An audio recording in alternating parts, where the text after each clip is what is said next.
FedEx has announced a $25 million NIL investment in Memphis that will fund $5 million in NIL contracts over each of the next 5 years in key sports. For those who don't know, the Memphis Tigers have been fighting for years to try to get into a Power 5 conference. Things that have held them back have been horrendous athletic directors, historically, one by the name of R.C. Johnson, who said that Memphis football should be able to recruit because they have a nice airport. I kid you not, he once said that. But this is the first of its kind with a corporation directly tying itself to a university. So I want to talk about this in a couple of ways. But John, I guess we should start with, how much of a trend is this? Is this going to become a new thing where major corporations will just start a partnership with the university, or do you think this is unique to the U of M?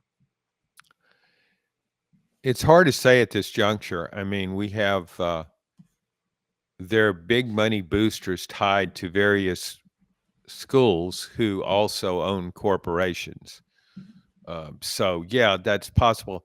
It was just interesting the way it came about.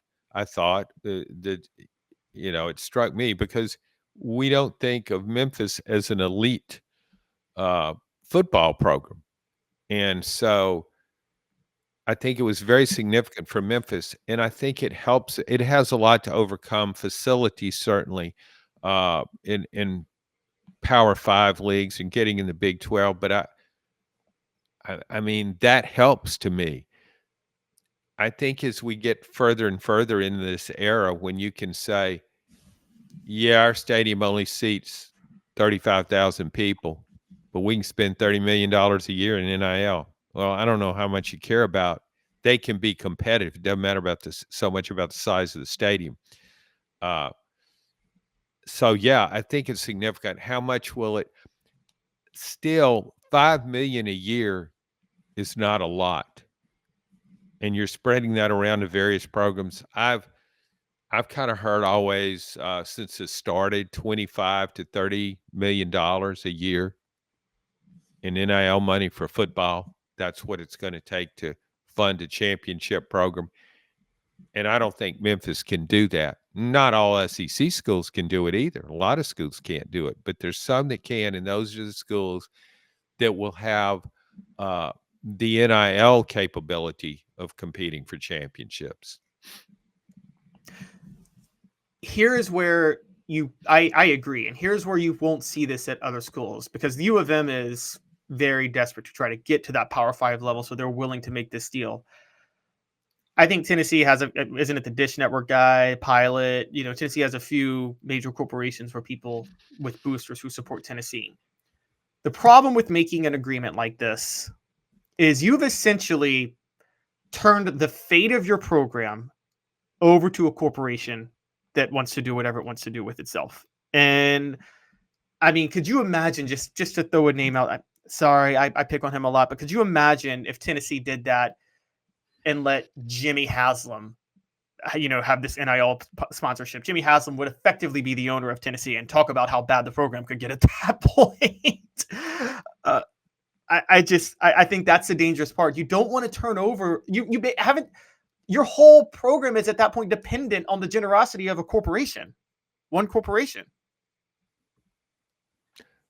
Yeah, it's you have to feel pretty good about the core leadership of the corporation, but you mentioned desperation with Memphis wanting to be in a Power 5 conference.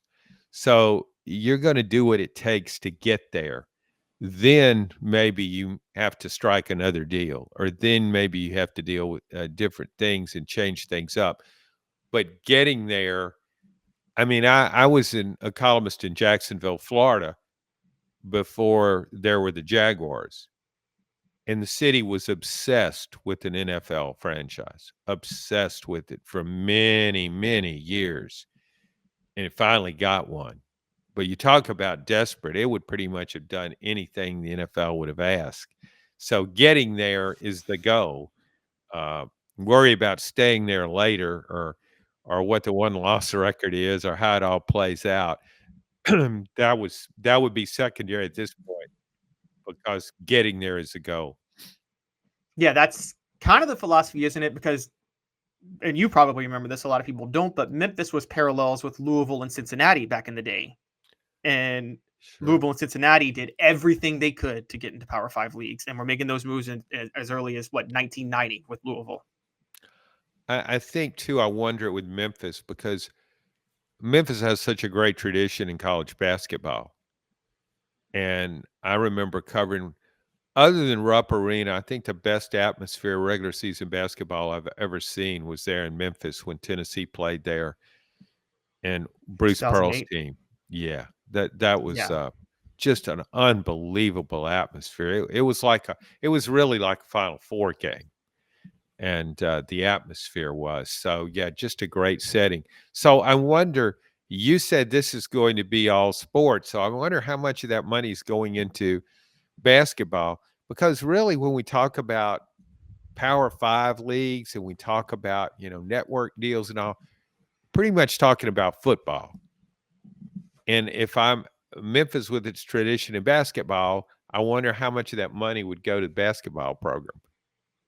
Well, that's actually so back when the RC Johnson days, it would have all gone to basketball. I'm sure you remember when Larry Finch coached Memphis. He kind of set a standard where you don't really have to you don't have to put too much into the basketball program, because you can just wake up and get a top 10 class with Memphis kids. A lot of times, kids Yeah, from there. So sure. the new athletic department directors over the past 10 years have been focusing more on football, which was another area where I was going. Memphis is never going to be on Tennessee's level, guys, in football. Ever, ever. It's not happening. It will never happen. However, part of Tennessee's success over the years has been plucking 2 or 3 elite players out of the West Tennessee area.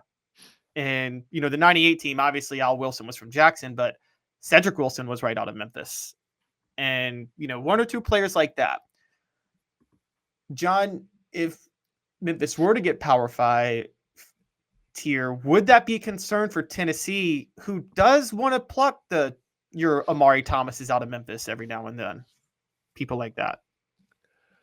I don't think it's a great concern, because in this era with NIL, I just think it's all about the money. I really do. I think you're competing with everybody. And if you have a really vibrant NIL program, you're going to be successful. It doesn't matter where you are. I mean, if Memphis can outbid Tennessee, if there's an elite quarterback in Memphis, a 5-star quarterback, uh, if Memphis has the NIL resources, that could matter. But I don't know. And it might help some to be in a Big 12. Sure. Yeah, it could help some. But I don't see Memphis being able to compete with Tennessee long term NIL wise. I just don't. Well, what if it's a situation of Tennessee wants this kid out of Memphis, but they're putting all their NIL money elsewhere because they're trying to build a title team.